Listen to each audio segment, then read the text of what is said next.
I would be willing to invest my time up front to get the right people, to not have to invest so much time if they're not the right person.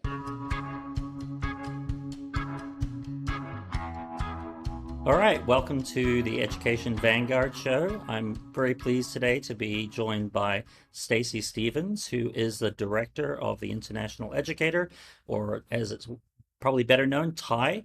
But Stacy has many hats, wears many hats. She's a consultant. She is, as I was joking just before we joined, in the content game now with a podcast of her own and does a bunch of other things. So, Stacy, do you mind jumping in and just introducing yourself and maybe giving a little bit of background to your history in international education? First and foremost, I'm an educator and my background is a teacher. I've been in international schools over like about 25 years.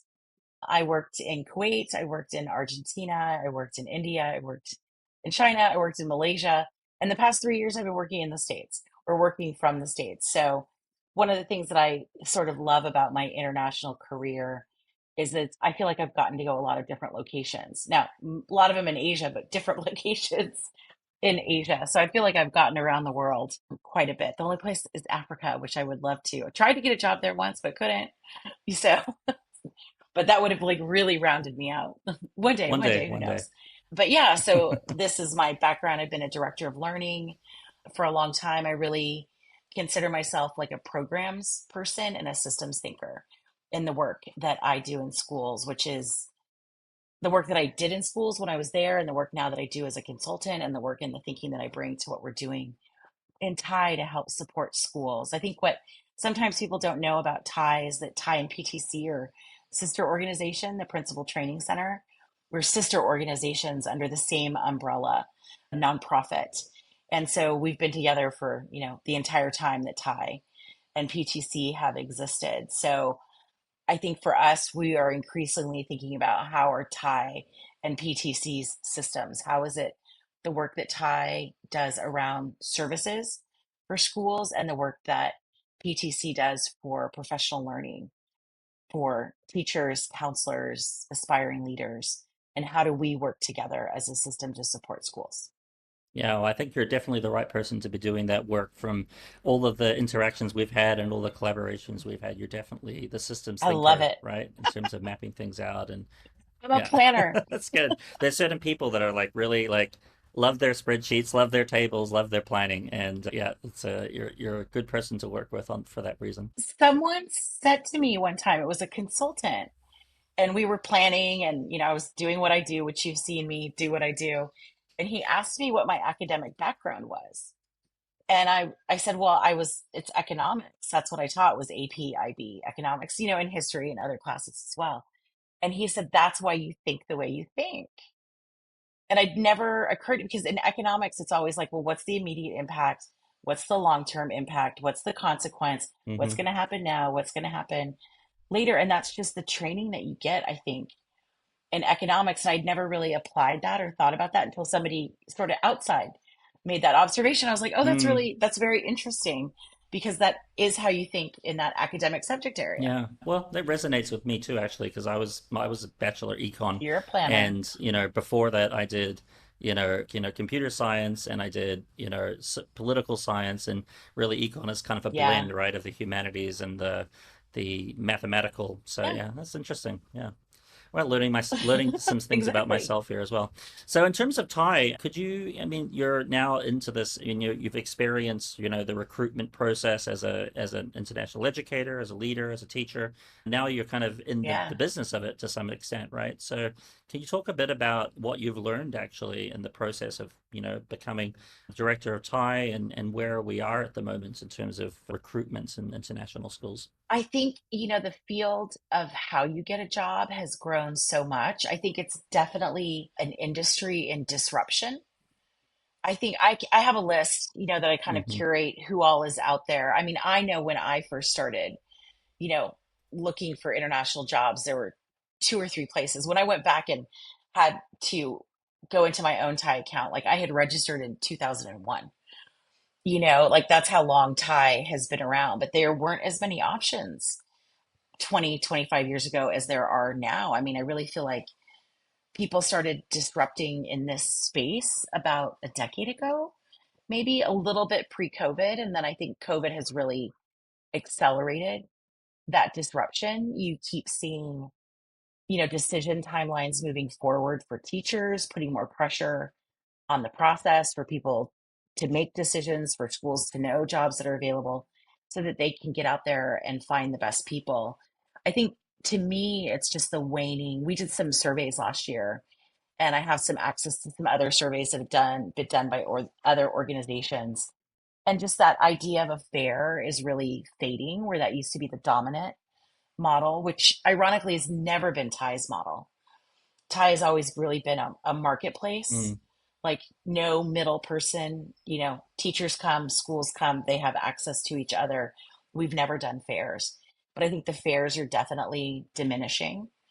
I definitely see, like on LinkedIn, hmm schools really taking recruiting into their own hands and really trying to leverage their own LinkedIn following and getting the news out there in different ways. You see a lot of schools, I think, just going outside of the system. And even though people are trying to disrupt in that within that system, I think there are a lot of schools are just pulling out of the system and using social media, for themselves to get their jobs out there.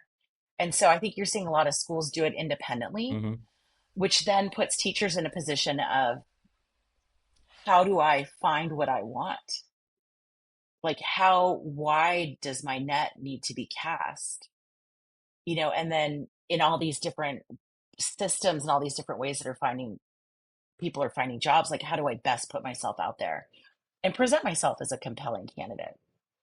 So yeah, how do teachers, meet that challenge, right? If you're looking at it from the teacher perspective, because it really has gone from, 20 years ago, search, ISS, couple of other players, and you just sign up for one and then that's it, to this very, I mean, I would say Yeah. fragmented environment, right? So how do teachers Well, I think that's navigate an this? interesting observation because, I first recruited in 2000 and two, I would have started the recruiting process in 2000, actually. And I was signed up with Thai Search and ISS. Like, I always cast a wide net, but I'm competitive. I want to Mm, get what I want. And I realized that not all schools are in the same place. And so I think we've often had to cast a wide net. Now the net is wider. How many agencies are you going to join? And how many hoops will you jump through? mm, And I know before I took Thai, I actually was looking for some director of learning jobs. And I was really surprised that, like, I had to go and apply on the school's website as well.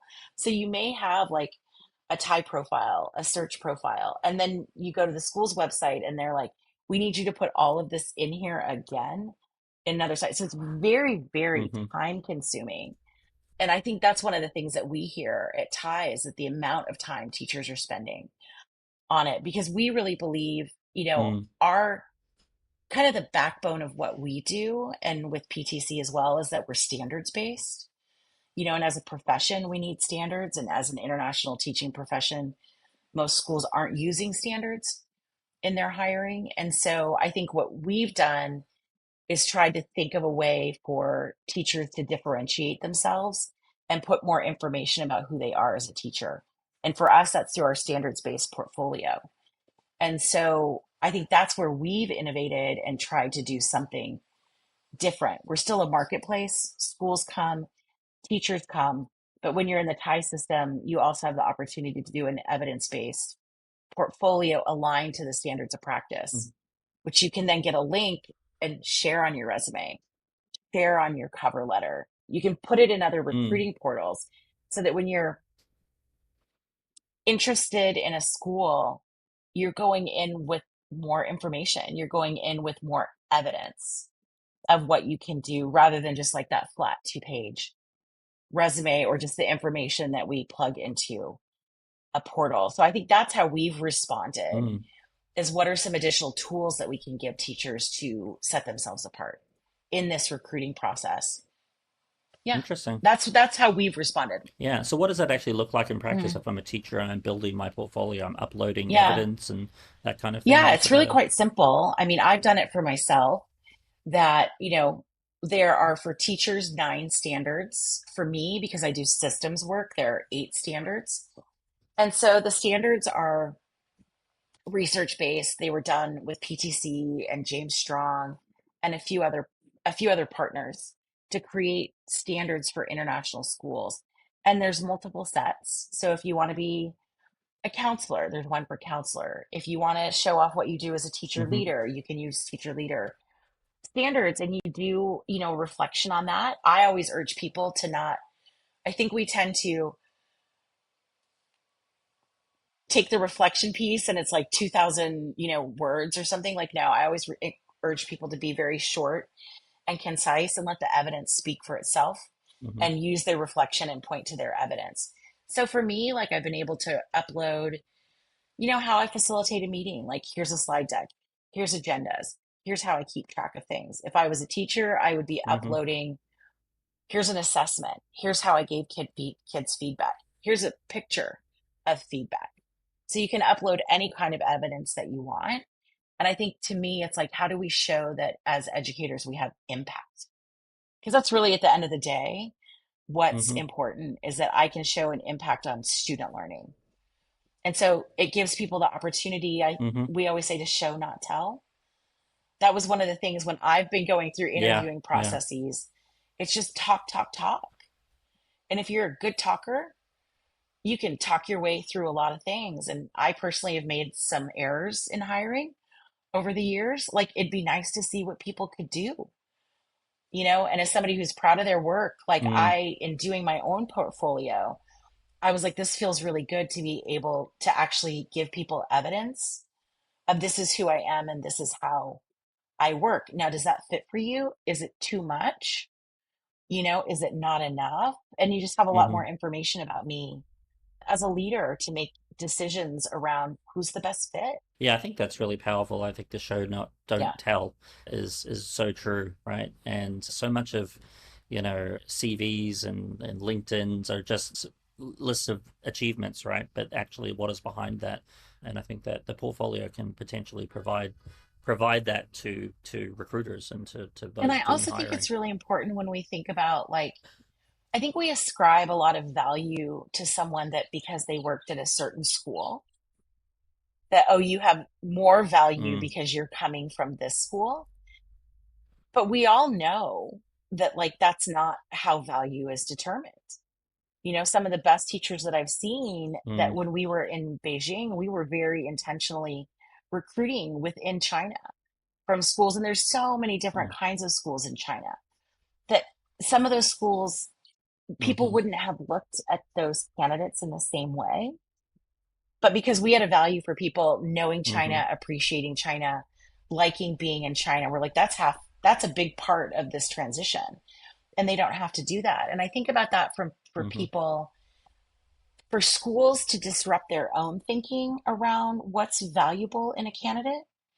Am I more valuable because Hmm. I've taught at some of these really big schools? I may or may not be, but my evidence is what Hmm. should show my value. And then I think for people who are trying to navigate a Mm. career and maybe trying to get to specific places and to specific schools, like, how do you start with your value and your impact? How do you disrupt 2-page resume that kind of everybody looks the same in it, which is why we might go, oh, at that school, I'm going to prioritize you higher. I think about people trying to be like people trying to exit the classroom. You may not have that on your resume, and so people may not look at you.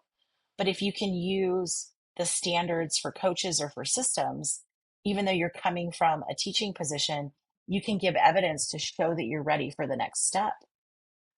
So I see it as a really powerful career navigation tool and getting people to look at candidates differently and through the lens of what they can do.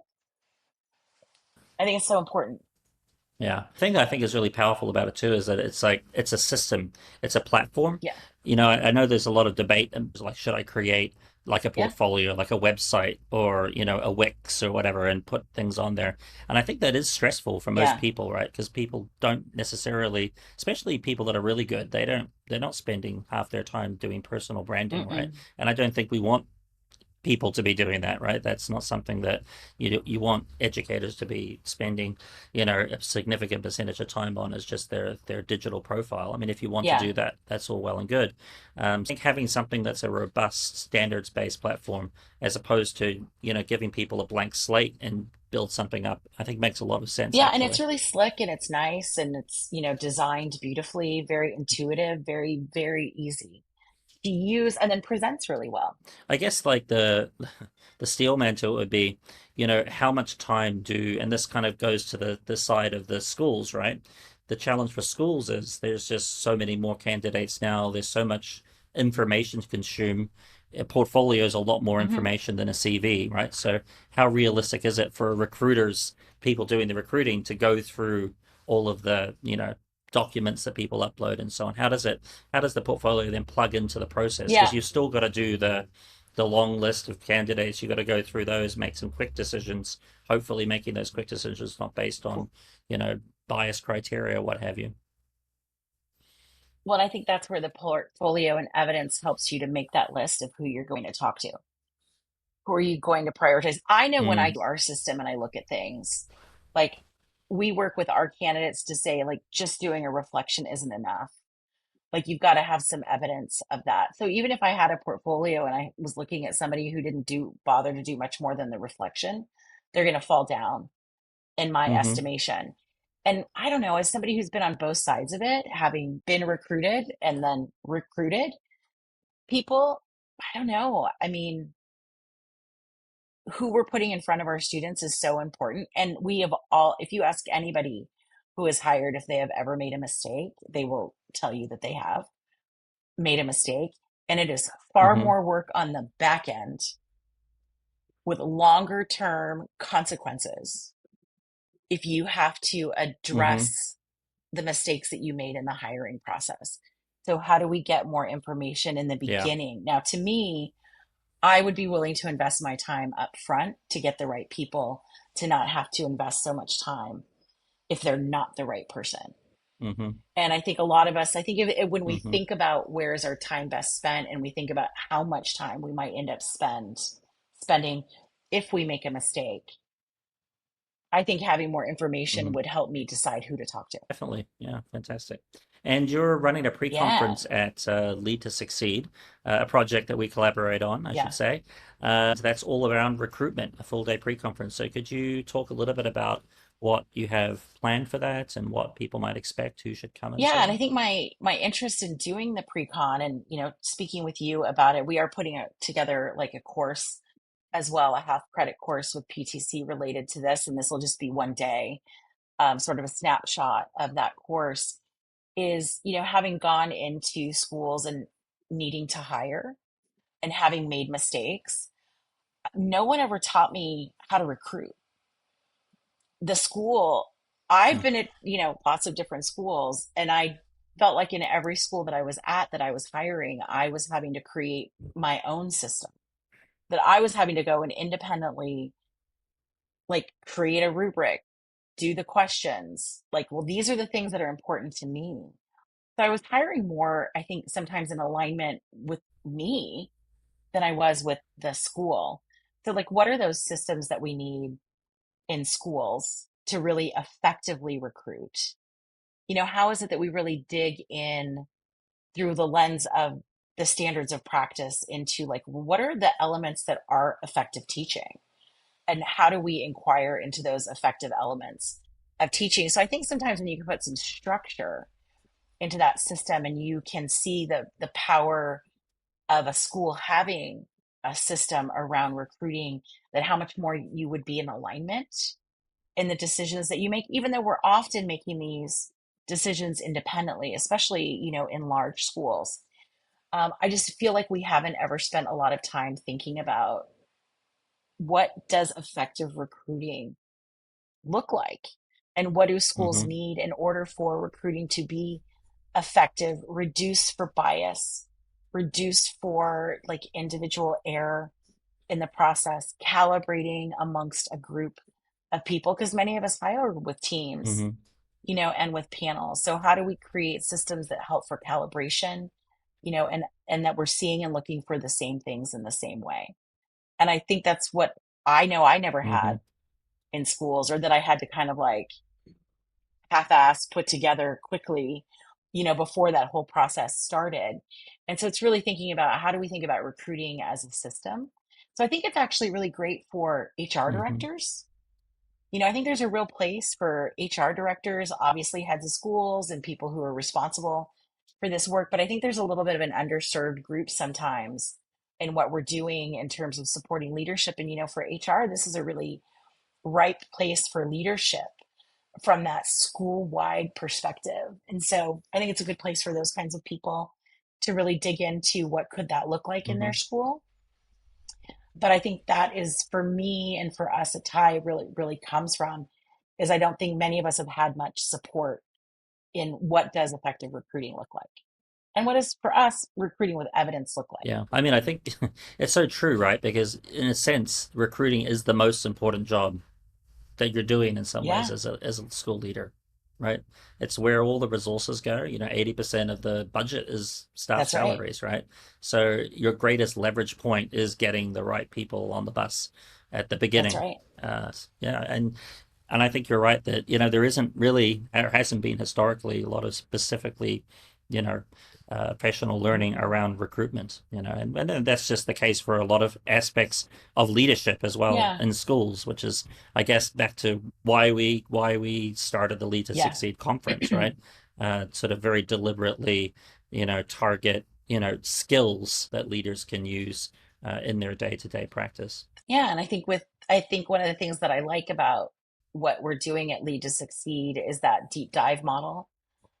So going beyond like a 60-minute, session and giving people a little bit more time, to really reflect and think about what are really important systems, in schools. And for me, one of the things that I always think about, especially when I'm thinking through some of these deep dives that we're doing and how a lot of it is at a systems level, is, I personally in a school want to dig deep tracks around my work. I want my work to last beyond me. If you reset a culture of recruiting, that sort of has to be dismantled when you're not there anymore. Like you can really do some powerful work and sustaining and lasting work in schools when you think through this idea of like, what does this look like school wide, as a system, and what are all the components of that? Like you can really make a lasting impact, I think, in the environment that you're leading in. Yeah, I mean, a good mentor of mine years ago used to say, the mark of a good leader is the one that creates other leaders. And I think you could extend that to say that creates Mhm. systems that outlive themselves and their impact in the school, Right. right? I think I totally agree with that. Great. So that's it, in terms of the questions that I had around the Lead to Succeed and Thai. There's one other question I wanted to ask before we wrap up, and this is something that I want to be a kind of through line for all of these podcasts that we do.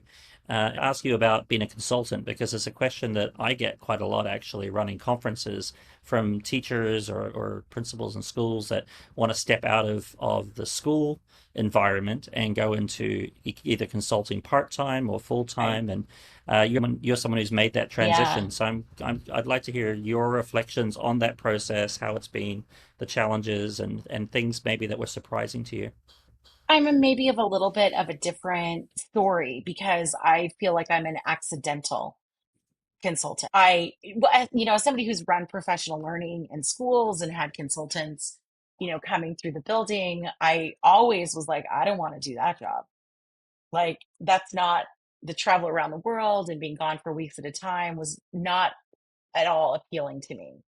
It's still not as a consultant appealing to me. But I actually repatriated home for family reasons. And, what I discovered is when I did that, it allowed me to extend my time at home. Whereas, I thought I'd only be home a year or two, but then consulting opportunities started coming up and it allowed me to stay home longer, to be with family for really important reasons. And I have found that I really miss schools. 3 years into this, one of the reasons that I love one of the schools that I'm working with is I'm there like 3 or 4 times a year. I go for shorter periods of time. So, like, my goal as a consultant is more long-term work with schools, because then I really feel like I'm there for the impact and the important parts. So, like, if a school only wants me for a year, I'm probably going to say no because I don't want to go off and do one-off things. So, I think I'm a little different in that regard. And so I'm trying to, create the career that suits me and my needs. And I feel very lucky that so far I've been able to do that. Working with Ty has been like absolute blessing to have like a certain percentage of my life like very stable and very like, focused on these are the goals versus constantly pivoting to other people's goals. So, I mean, I think for people like the lifestyle, you have to really want the lifestyle. I don't. Hmm. So I'm sort of charting a different path where I don't travel as much. And I've made some decisions in my consulting where, like, I'm sometimes offering tools and coaching and, different resources rather than just me showing up at your school. Like, how can I help you do this from afar with the tools and the resources? So I think there's lots of different models, out there. And I think people just have to really think about, like, what do they want their life to look like? And maybe it is like traveling around and hopping around from school to school. And for people who want that, I think this really Hmm. suits them. And so for me, Yeah, where it there doesn't, are lots of different models yeah, out there. for me where that doesn't really suit me, I am trying to come up with a different kind of model, and Yeah. still be in schools and still have an Yeah, impact. I appreciate that, and I totally agree. And I describe myself as sort of an accidental Yeah, consultant, conference organizer as well, because it sort of happened for other reasons, yeah, right? It wasn't I just made the decision to do it. That's the part I miss, right? Is having the long-term yeah, impact, and that is something that's hard to do, frankly, as a consultant. I think generally speaking, because getting the multi-year engagements and everything is not uh-huh, always. It's not That's not usually the first thing that schools are doing. That's a whole other conversation, really, isn't it? Right, about moving schools away from the kind of like we're doing this year and something else next year, and being a bit more strategic. But maybe we can have that conversation another time. All right. Well, thanks a lot, Stacey. Appreciate you taking some time today out of your holiday. I know. I mean, we're always working, but it is holiday. So thank you, and we'll see you when we see you. it's very pretty behind me. Okay, thanks, Justin.